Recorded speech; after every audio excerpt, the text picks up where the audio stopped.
about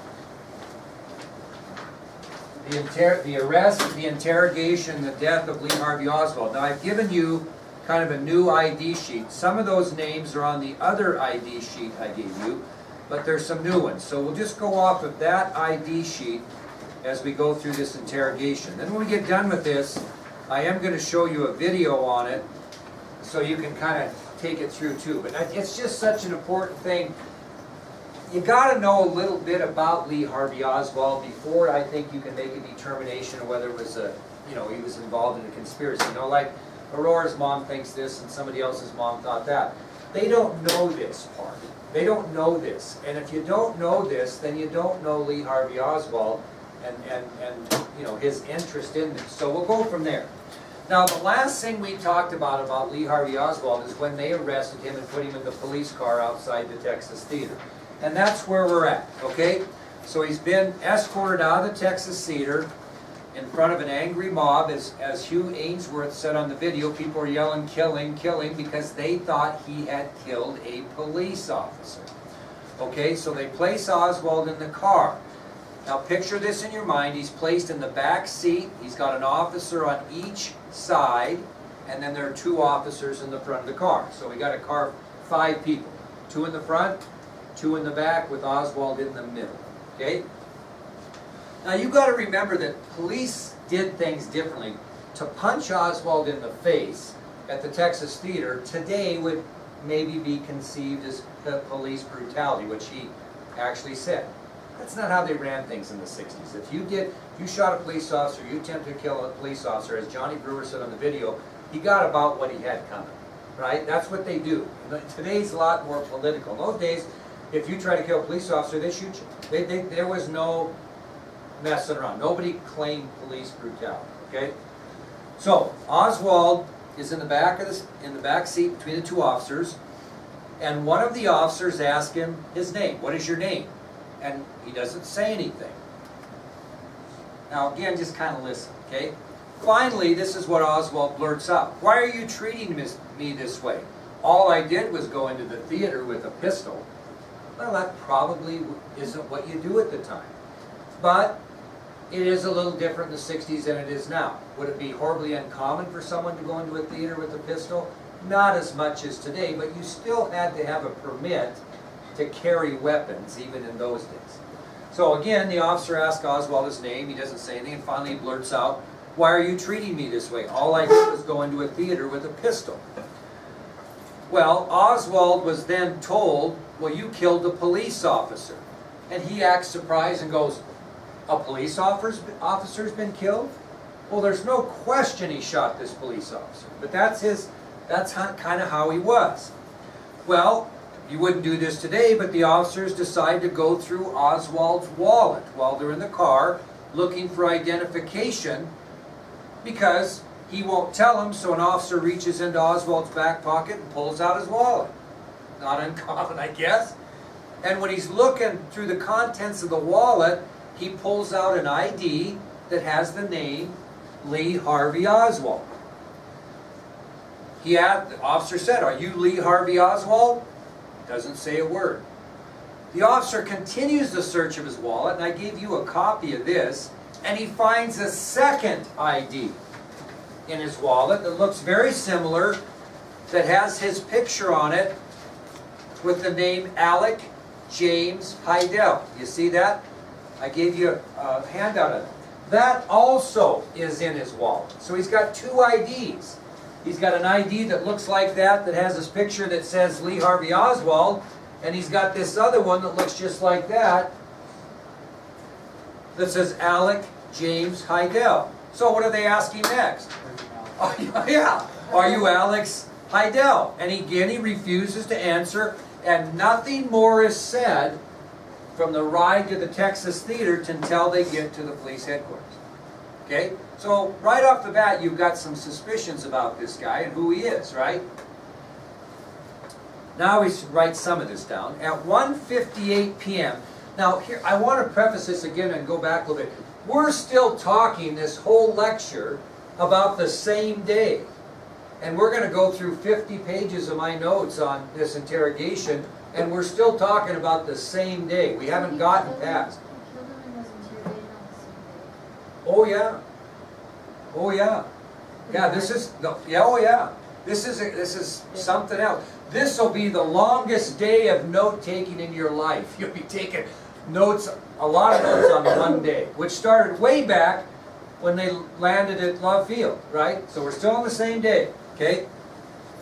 So at 1:58, we'll go into the 23rd and the 24th, but this is still the same day. At 1:58 p.m. on November 22nd, 1963, Oswald and the police arrived from the Texas Theater to police headquarters. They finally go to the police headquarters downtown. And after they arrive there, Oswald's taken to the 3rd floor of the Dallas police station. They take him up to the 3rd floor. And he's put into what they call, kiddos, a small holding room. And he's got his hands handcuffed behind his back. So they're putting him in a holding room where you would hold somebody until you decide where they're going to go to be interrogated. So he comes back from the Texas Theater. They found out that he has 2 IDs, Lee Harvey Oswald and Alec James Heidel. He's handcuffed and taken to the 3rd floor of the Dallas Police Department and put in a holding room waiting for interrogation. That's where we're at this time. Okay? As Oswald is sitting in this holding room, this is a very important guy, Captain John Will Fritz is the man that's assigned to interrogate Oswald. Here's a picture of John Will Fritz right here. This is an incredibly rare signature. The guy signed nothing, really. So John Will Fritz is the guy that's going to be responsible. Captain John Will Fritz of the Dallas Police Department is the man that's going to be assigned to interrogate Oswald. Now write down what you want here, but I'll just tell you that Fritz was a widely respected law enforcement officer. He had headed up every homicide in the city of Dallas for the past 30 years. If anyone could get a confession out of Lee Harvey Oswald, it would be Fritz. Okay?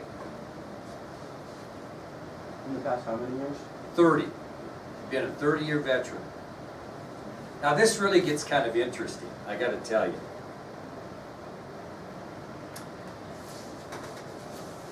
Now, Oswald's in the Dallas Police Headquarters for what? Killing a police officer. Fritz is going to be assigned to interrogate him, not knowing who he is.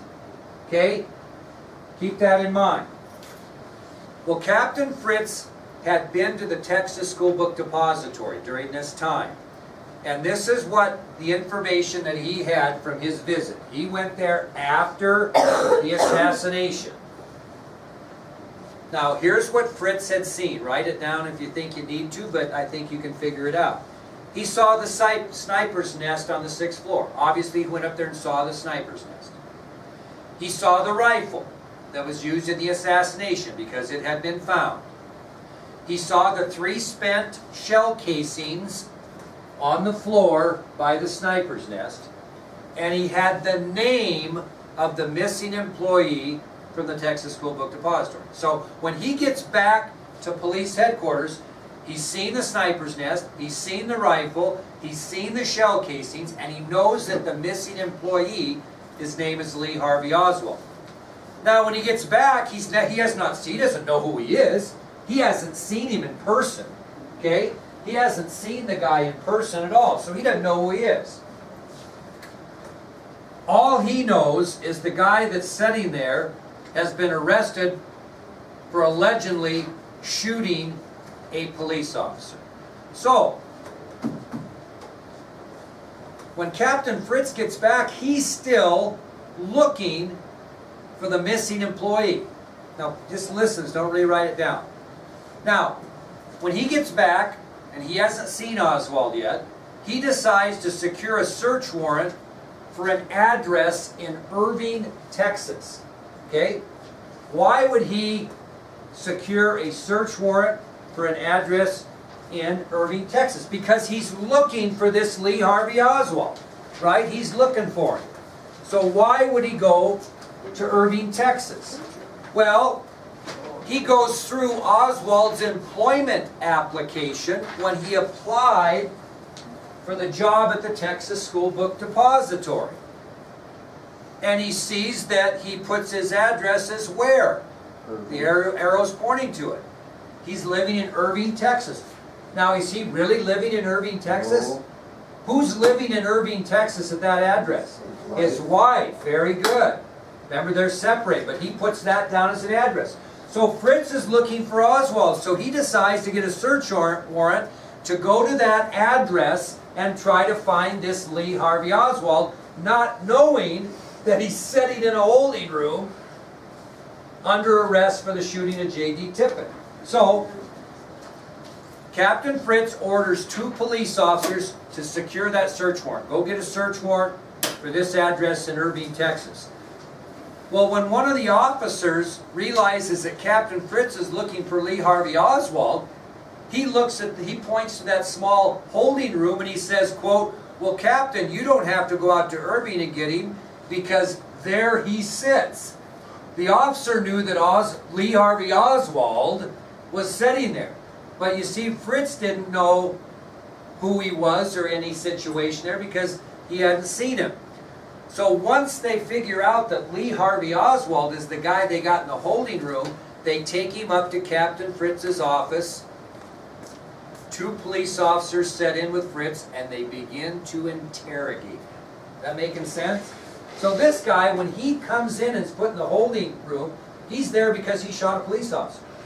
Fritz doesn't even know that's Lee Harvey Oswald. He's looking through the paperwork and saying, well, gee, on his application, he lives at this address in Irving. Let's get a search warrant and go over there and see if we can find him or find any evidence about him. One of the police officers that secures a search warrant who had information that Fritz didn't said, well, Captain, you don't have to go clear out to Irving. There he sits. I'm sure Fritz was just going, whoa. And they bring him to Fritz's office with 2 other police officers and begin the interrogation. Now, let's think about this. Captain Fritz, before he interrogates Oswald, here's the evidence he has against Oswald for the murder of Tippit. Now, you really don't have to write this down. Again, I just want you to listen. But you might note this name. First of all, he's got an eyewitness, Helen Markham, who we talked about, right? That was standing at the corner of 10th and Patton at the time of the shooting, watched him shoot the police officer, watched him walk towards her, in which she put both hands to her eyes thinking he was going to shoot her. Remember, and he mumbled something and took off. So there's the first piece of evidence that Fritz has that he shot Tippit. He's got an eyewitness, Helen Markham, right? What other evidence does he have that he might have murdered Tippit that you're aware of? What's that? He tried to kill the other one. He tried to kill the police officers in the Texas theater. That's a little out of order, but they obviously have that. He tried to kill M.N. McDonald in the Texas theater. Why would he do that? Well, because he was just got to shot the police officer. But here's another bit of evidence. They went back to the place where Oswald shot Tippit, and in the grass, in the boulevard, you know what a boulevard is? You know, you have the sidewalk, then you have the cement boulevard, and then you have the street.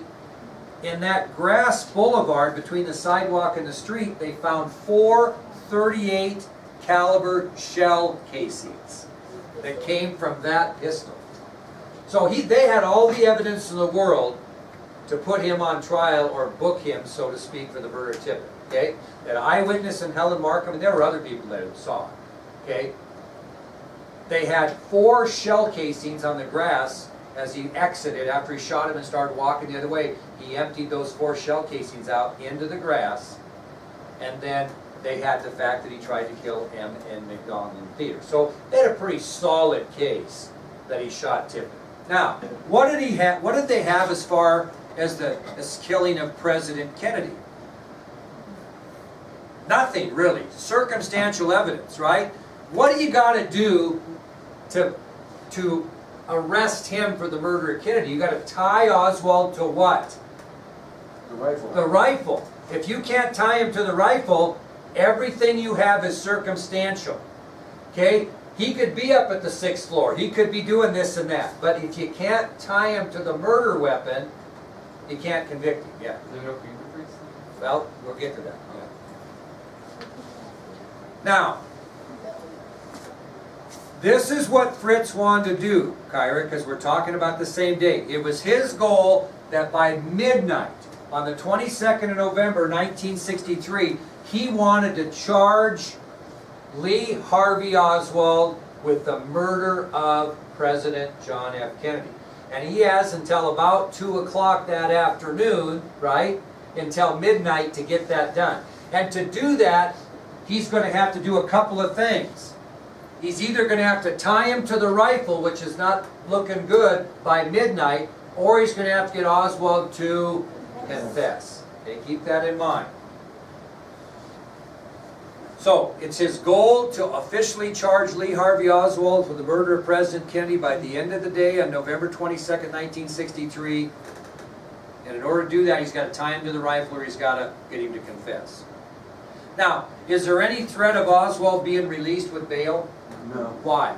He might have been off. Because he's under suspicion for killing a police officer. In those days, you know, you could have all the money in the world, they weren't going to let you out. Okay? So he ain't going anywhere. So Fritz has all day to try to get this out of him, or try to get some evidence. Okay? All day. So, now again, just kind of listen because I'm going to do a lot of quotes here. So as the interrogation begins, Captain Fritz, you got to know about him, very calm, very non-excitable, very good interrogator. He doesn't lose his composure, no matter what answers he gets. Okay? So, first thing he does is ask him what? What's your name? Very good. And Oswald responds by saying, you know my name, you've got it in the papers. And Captain Fritz calmly says in return, well, why don't you tell us yourself, just for the record? Oswald then responds, Lee Harvey Oswald. My name is Lee Harvey Oswald. Fritz then confronts Oswald about the other identification card that they found in his wallet on the way to the Dallas Police Department. And he asked Oswald if Alec James Heidel was an alias. And Oswald simply responded by saying, that's just something I picked up. This guy was really aloof in his answers. You'll see even more. Well, at this point in the interrogation, Oswald starts to complain about being handcuffed and how uncomfortable it was to be handcuffed behind his back. Too tight. So Fritz, thinking that treating Oswald like a human being might allow him to kind of open up, makes the gesture to have the handcuffs taken from the back and they handcuff him in the front, trying to get Oswald to think, to trust him and think he was kind of a good guy. Well, at this point in the conversation, things are going pretty well. Oswald was relaxed and calm. He was responding to Fritz's questioning. But that all changes at 3:15 p.m. And what happens, and this is kind of some stuff you might want to think about right now. At 3:15 p.m., an FBI agent by the name of James Hosty enters the room and identifies himself to Captain Fritz. So he comes into the interrogation room. FBI agent James Hosty comes into the interrogation room. Okay, it's on right Yeah, here. who was, did I miss Helen Markham? Helen Markham was the lady. Yeah, she was laying in the corner with you. Now, as soon as Oswald heard James Hosty's name, he erupts like he stuck his finger in a light socket. He just goes nuts, just gets angry when he hears this guy's name. When he said, hey, I'm James Hosty from the FBI to Fritz, Oswald just goes nuts. Oswald goes nuts. Because Oswald and Hosty had a little bit of a history. Oswald had earlier sent a threatening letter to Hosty at the Dallas FBI office. Okay? So again, if I get a little repetitive, then you probably should write it down. So all of a sudden, things are going well. Oswald's calm. He's responding to questions. FBI agent James Hosty comes in. He introduces himself to Captain Fritz, and as soon as he introduces himself, Oswald just goes off. Like he stuck a finger in a light socket. Just gets angry. Okay? Now, it was because Oswald and Hosty had a history. Oswald had sent a threatening letter to Hosty earlier, before the assassination, at the Dallas FBI office. Okay, everybody kind of picture this in your mind, what's happening? Now, you don't have to write this down, but just note, Oswald gets so angry, he just pounds his hands violently on the table in front of him, and he yells, "This man has been harassing my wife. My wife is a Russian citizen and is protected by diplomatic law from harassment by the FBI. Your FBI is not better than the Nazi Gestapo." This is what Oswald yells at Hosty and Fritz.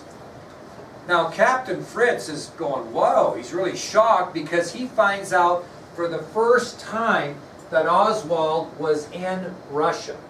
Oswald was in the Marines and defected to Russia, asked for Russian citizenship, married a Russian wife, came back to the United States, which is a whole nother story.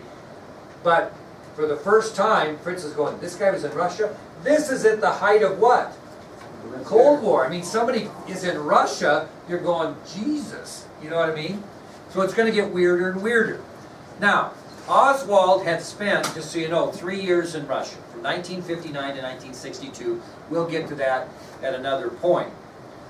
Well, what do you think, when Oswald returned to the United States from Russia after doing the things I said, what do you think the FBI did when he landed in Texas?